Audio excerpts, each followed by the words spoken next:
All right, hi everybody. We're going to start off with 7.1.2. We left off before we went on this break with 7.1.1, and last time we talked about related rates. Now, we didn't actually do any problems, but we talked about d something over dt being the change in whatever that is over in respect to time. So let's go ahead and begin here with 7.1.2.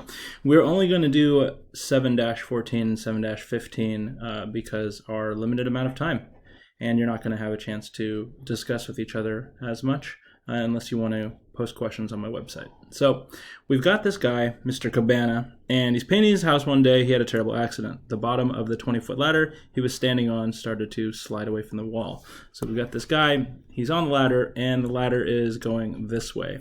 So we're going to draw a diagram of the situation, and we're going to write an equation that relates the sides of the shape in our diagram.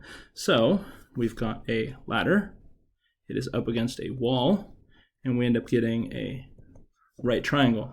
It is a 20-foot ladder. At any time, by the way, please feel free to pause the video so that you can try these problems out yourself before I go over the solutions. We want to know how fast he's falling when the ladder is 10 feet above the ground. We're not actually going to solve the problem right now, but we are going to label the sides here. So we're going to label the sides. We'll call this one x, and we'll call this one y. We're going to think about what kind of equation is made through this, and we can use Pythagorean theorem, where we could say x squared plus y squared equals 20 squared. Now, we want to find out when he's 10 feet above the ground, which means that when this x is 10 feet, we are going to have some rate in which x is changing. X is going to be getting smaller, and y is going to be getting bigger, and these two rates are going to be related to each other. So we want to be able to try and figure out how to change this Pythagorean theorem equation into a rate equation, and that is why that's what we're going to be doing in 7-15. So let's go ahead and go to 7-15. Oops. Oh, because I'm full screen. Okay, so 7-15, we're going to reference back to this equation we have here, and it says that he's standing on top of the 20-foot ladder, and the base starts to slide to the wall at 15 feet per second. We want to know how fast when the ladder is 10 feet above the ground, just like the previous question was asking. We're going to go ahead and draw a table, and this table is going to have 3 parts to it. Let's see here. It's going to have a no. It's going to have a want to know. And it's going to have a snapshot. Now, these things that we're going to put in here are either going to be lengths or they're going to be rates. So let's go ahead and take our expression we originally wrote here, and I'm going to put it over here on the side. And we are going to try and take that expression and write it as a rate problem. Well, rates involve dy dx, dy dt, so we're going to go ahead and take the derivative of this. So I'm going to write this over on the side here. We have x squared. I'm going to leave a space, and we have y squared. And I'm going to leave a space, and we have 20 squared, which I guess we could write as 400. And we're going to take the derivative of this. So we're going to say d dt, because this is with respect to time. So what is the derivative of x squared? Well, that is 2x times the chain rule, which is dx dt. The derivative of y squared is 2y dy dt. And the derivative of 400 is 0. I want to know what dx dt is, because I have my height, and we want to find out how fast he is falling. So the rate in which he is falling is dx, because that's going to be his height. He's falling downward. So I'm going to say dx dt. Our snapshot is when he is 10 feet off the ground. So we know that this is 10, and we know the base is sliding over away from the wall at 15 feet per second. So we could say 15 feet per second. So let's go ahead and fill in some of this here. We want to know dx dt, so we're going to solve this equation for dx dt. So let's go ahead and subtract the 2y, dy dt onto both sides.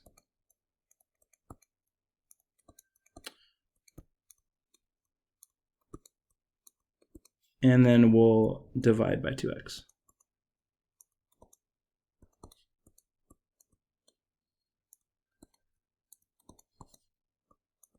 So the problem is here is that we don't have all of the parts. We have that the snapshot is 10 feet. So we know that that is our height. That's going to be our x. So we can go ahead and replace that for x. 10 feet is going to be x right here. So -2, we don't know what y is. I'll talk about y in a second, but we know that x is 10. We're going to figure out y in just a second. And then we know what dy dt is. That is our change in y. Our change in y, it's falling toward this way. It said that it was 15 feet per second, so we can write that there. So we'll put 15 there. So we'll put something, and then we'll put 15. We're going to figure out what y is. Now, how are we going to figure out y? Well, this equation here is going to tell us what y is. We know that x is 10. We know that our hypotenuse is, well, 400. So let's go ahead and write up here, x is 10. 10 squared plus y squared equals 400. That's going to be 100, so y squared equals 300. And then y is going to equal the square root of 300. Now, I'm going to go ahead and do square root of 300 as a decimal, even though it'll be, 3 root 10 or something, or 10 root 3. So we're going to say that this is 17.32. So we're going to put that right down there. So 17.32. And this is going to be equal to our rate.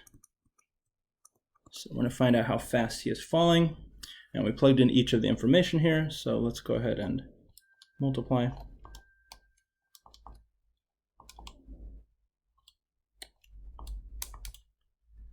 And I got -25.98 feet per second is his rate.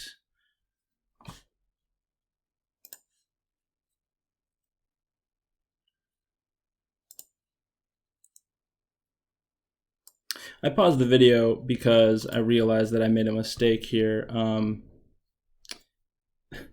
It says 1.5 feet per second, not 15. So I noticed that my calculation was a little bit off here. So let's go ahead and fix some stuff and change this 15 to 1.5, which then actually gives us a, I'm going to move the decimal to 2.598 feet per second. And that's how fast our Mr. Cabana is falling the exact moment when the ladder is 10 feet above the ground. Explain why the rate we found was negative. Well, he's falling toward the ground. He's not going up. If it was positive, he'd be falling up, and that doesn't make sense. It is negative because he is falling. Hopefully this made sense. Here is the assignment that I'm going to have you guys do tonight. And I'll also be posting this on my website. Please tune in on Tuesday for the Q&A. And that will be it.